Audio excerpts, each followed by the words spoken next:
2012 Chevy Silverado 5.3 liter with a P0521 engine oil pressure sensor performance.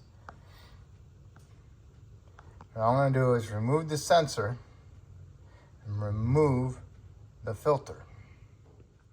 Okay, this is the back of the engine. Underneath the cowl, follow my screwdriver down and you'll see the shiny thing? That's the sensor. Screwdriver is on the connector and the white thing's the lock. You have to remove the lock out of the connector before you can unclip the connector from the sensor. And what you want to do is stick your hand through this way over the top where my light goes and get down in there. Okay? I used a long flat blade screwdriver and I got underneath the lock on each side of it and pried it up off of there. So now, what you could do, possibly, is use the long screwdriver and push in on the lock and pry up on the connector at the same time. But that ain't working. It'd be nice to have a little hook on the end of it. That would work. But no big deal. You can always push on it and go ahead and grab it and pull it up. But anyway, so I can get my hand back in there, pull it up. All right, the connector's off. Right there's the sensor. And I went over the top. I got this dumb bracket right here for the fuel rail in the way. I went over the top of it. Came right off. I'll use a regular oil filter socket. The deep one. Okay. I'll reach back in there, put it on there. I'll try to find me the right length extension. All right. Here's my socket. I had to grind it down on the ends because to get on top of the sensor, it's got that piece of plastic that covers the back of the intake. It's a pain in the butt. So I had to grind this down so I can get that over the sensor more better. And I used a ratchet, electric ratchet, and a 3-inch and a 1-inch, and I can get on it. And then broke it loose and used my ratchet. So now I got this oil setting it out.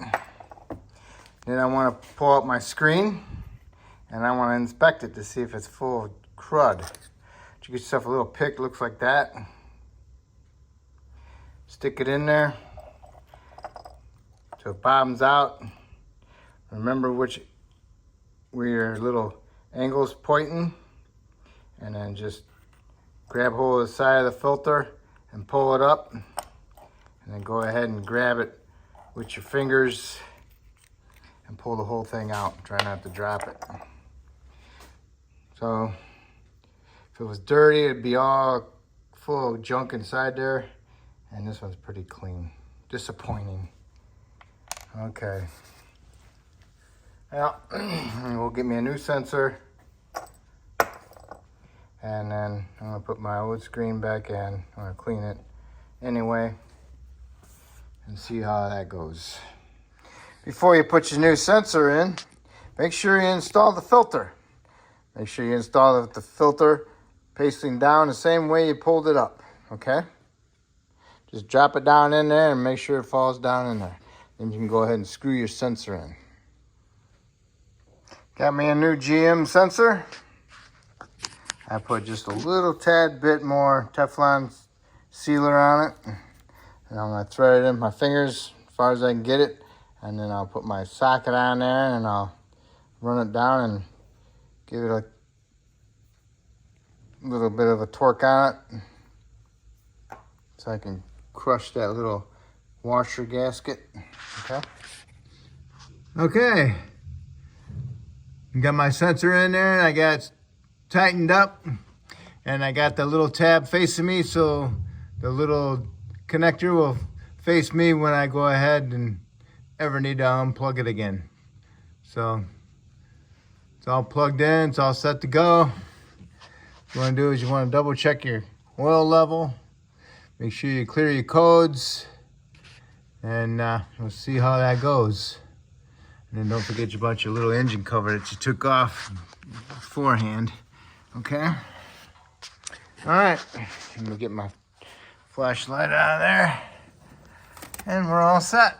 And that will be it. That's how you do that oil pressure sensor. All right. Thank you.